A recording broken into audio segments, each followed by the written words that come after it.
Stop hating the Rolex Land Dweller. In April of 2025, Rolex did something it rarely does. Been over a decade since it's done it. It dropped a brand new watch, the Rolex Land Dweller. And I went online thinking about all the excitement. I watched it for myself, and all I could see was hate.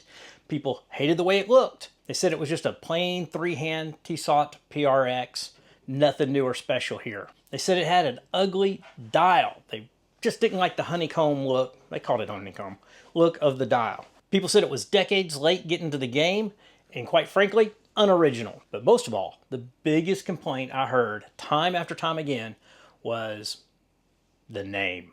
People hated the name Land Dweller. Well, I'm going to tell you why this is actually the best watch Rolex has ever released and why you should love it. Now, before we get into that, why do people like watches in the first place? And I'm talking mechanical watches here, not that quartz stuff. Why do people like it? It's an antiquated watch technology. What's in it for them? Well, while this won't cover everybody, I think there's really three components that draw people into watches. There's the technical side. These are the people that care about the specs and what hertz it's going and how, if it can be within 1 or 2 seconds, is it meta certified or cost certified? How accurate can those mechanical antiquated gears keep that watch? How much magnetism resistance it has? What's the power reserve? And all the technicalities that go into create this little universe of living gears that you put on your wrist. That's pretty cool. And a lot of people, that's what matters. What's number 2 after technical? It's the art and the craftsmanship. Now, it takes a lot of craftsmanship to make those little gears that go in there and have them timed out right, but you also have the finishing and the artistry that goes into it. Maybe it's the way it's polished or the different little designs that are carved on the movement and the look of it, just the overall art that goes into the watch. And then there's a lot of people that are just attracted to the historical connection. They want to know the history of the brand and where it comes from. Are they able to make all their own parts? And is there a story? Is there a history? Has it been to the moon? All the typical things that people care about. Now, those are the 3 top things I think people are drawn to. I know there's others. I know that some people think of it as just a status symbol. Will it get name recognition? Will people think I'm rich or powerful or popular if I wear this watch? And there's other people who think of it as an investment. I really don't have a lot to say for either of those people, so I'm just going to address those first 3.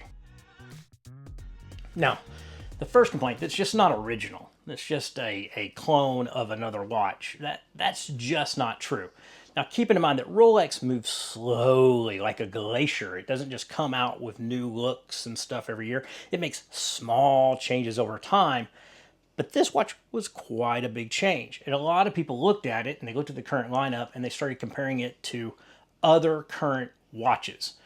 Clearly the Tissot, but they also compared it to the other big integrated watches out there and said that this is really just a clone or a copy of those. And while I'm sure there's inspiration, people just need to look back in the Rolex catalog really far back, and quite frankly, a shameful time in Rolex history because it's a quartz watch. So yeah, there was an inspiration for this watch, and yeah, it came from quartz, which I know that there are people that'll spend thousands of dollars on a quartz, and I'm not going to defend that because I think it's undefensible, but it's undeniable whether it was quartz or not. There was Rolex DNA in design for this watch. Sure, it had some other inspiration, all watches do from other watches, but this wasn't a clone of one of the current watches. It comes from legitimate Rolex DNA, quartz or not. But what really makes this watch original is its movement. And it's a beautiful, beautiful movement. Inside this watch is a caliber 7138. It is a brand new caliber for Rolex, and this caliber has a lot of innovation to it. Definitely has a lot of anti-magnetism materials in it, from the hairspring to the ceramic balance bridge. It really is pushing the edge of innovation, but it also has a brand new escapement. The brand new escapement is the Dynapulse. And my understanding is this has taken them over a decade to design, and it is a thing of wonder. If you look at it, it manages the escapement in a brand new way that is really efficient and reduces wear on the watch, and quite frankly, just looks really cool. And that pulls to my strings of innovation, originality, and craftsmanship right there. This thing is a work of art. Now, this escapement allows this watch to run at 5 hertz, but efficient enough to still have 66 hours of power reserve. That's pretty incredible, but it also allows it to be a very thin, comfortable wearing watch. While the watch can come in 36 millimeters or 40 millimeters, either way, it's only 9.7 millimeters thick. Easily slide under the cuff, easily wear all day. This is a great watch. This caliber alone makes this a watch worth having. It's amazing. But one of the things Rolex did, they never do, well, they hardly ever do, which makes me really want this watch, is they put an exhibition or a clear back on the case so you can take the watch off and you can look at that beautiful movement. Now, Rolex isn't known for having real pretty ornate movements and all the extra stuff, and they're not known for letting you take a peek at it from the back, but they have done that with this watch, and it's beautiful to look at. I like that. That's one of the things I love about my Glasuta Originals, whether it's the Panamanic Lunar or my CQ, is just how beautiful that movement is, and that I can take it out and look at it. And Rolex has stepped up their game, and they've done that here on this movement.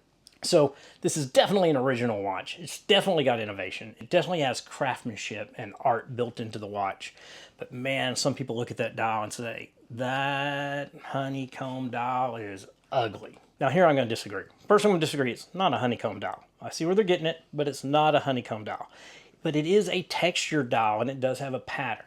And I like textured dials. Not a lot of Rolex watches have a textured dial, and I think they really bring something out that is special. In this dial, I think it's undersold by the pictures. When you see it in person, it is a totally different watch. Now, most people will say the blue dial is the absolute best, and I agree with that. But the blue dial is only found on the platinum watch, and most of us, or at least me, I'm not going to speak for you, aren't going to be able to swing that platinum watch. But the steel variant, which is actually a white, gold, and steel variant, sports the white dial. And the white dial, in the pictures, I'm going to admit, doesn't really look Rolex. It looks out of place. But when you get to see it in person, and I highly recommend you go see it in person, you'll see that it's a little bit more subtle. And when you look down in the grooves created in that honeycomb pattern, it's not honeycomb, but yeah, you'll see that there's more texture in there. I think it's done through laser and engraving or something, but it almost looks like a brush in there, and it just gives a really nice look. A pop of little color, a subtle little difference, a recognition that gives you something to look at. And I think most people, when they see it in person, are going to really, really like that dial. I predict that is going to be a coveted dial in the future. Now, I hope they come out with different colors than just white over time. Because I do think in a dark blue or maybe even a green, that would be a really cool looking dial. But the thing you need to really know is it brings some texture to it, and it's definitely trying to compete with some of the other big watches out there and their designs in the dial. And I think you'll find it's a little bit more subtle and definitely has that Rolex character when you see it in person. And then just going to skip straight to the ugly. People hate the name Land Dweller. Dweller, it means where someone or something lives or is at. And Rolex really is named it the Land Dweller to complete, I consider, the trilogy of their watches. We have the Sea Dweller, we have the Sky Dweller, which are obviously what those are about, and now we have the Land Dweller. And maybe that sounds too much like a Land Rover, or maybe it just doesn't sound as romantic as Sky Dweller or Sea Dweller or as adventurous. But think of that landscape out there when you're wearing the Land Dweller. Think from city to mountains.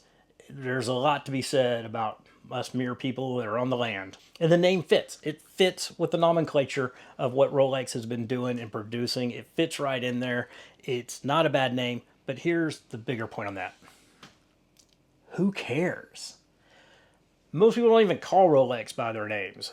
Pepsi is not a Rolex name. Root beer is not a Rolex name. Batman is not a Rolex name. Nicknames eventually come out anyway. And quite frankly, Land Dweller, I think it'll grow on you. I think it sounds just right. Okay, maybe the name's not that great.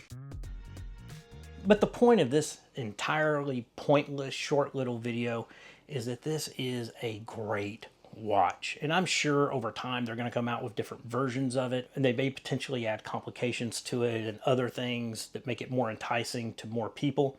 But the truth of it, it is a beautiful, amazing watch, and I think people are going to love it and fall in love with it when they finally see it in person. I think this is going to be one of the big collectibles for years to come.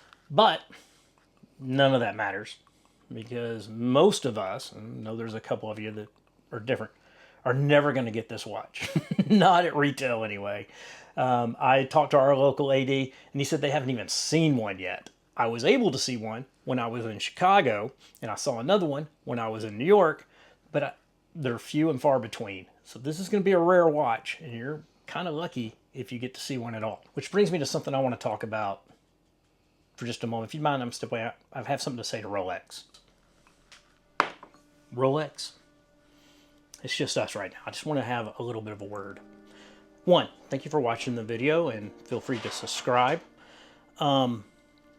You may know I have some other channels, and on those channels, people selling different products and stuff I mentioned, they normally will send me one, and then I try it out and I use it, and I may send it back, and sometimes they let me keep it for my efforts, and sometimes they give me a link, and I can make a little bit of money for selling it and all that stuff, and I help them become a household name. But I think we know that's not needed. So I'm not asking you to send me a watch for free. I'm asking for one little favor. Would you let me buy one of your watches? Could you just let me give you my money? Because that's the frustrating part. I love the Land Dweller, but I can't get one. I'll never be able to get one. I will never own one. And if I did, I'd wear it on this channel and I'd tell people about it. And assuming it's good and it's up to quality, because you gotta be honest, I would speak of it every day. So Rolex, if you just let me buy your watch, that would make me very happy. Now, if there's an AD out there watching this, Rolex AD, and you could put me on your list, please do. Contact information in the description. But as for you, Rolex, come on, do me a solid. Let me give you all my money. All right, let me go back talking on the video. Rolex, so I'm back. Thanks for giving me that little bit of privacy. I appreciated it. It was nothing important. Let's go on. Now that I'm back, let me just say, I think this is a great watch. People, quit hating on it. Enjoy it for what it is. It's rare that Rolex gives us something like this. It may be another 10 or 15 years before we see anything else again like it. Enjoy it.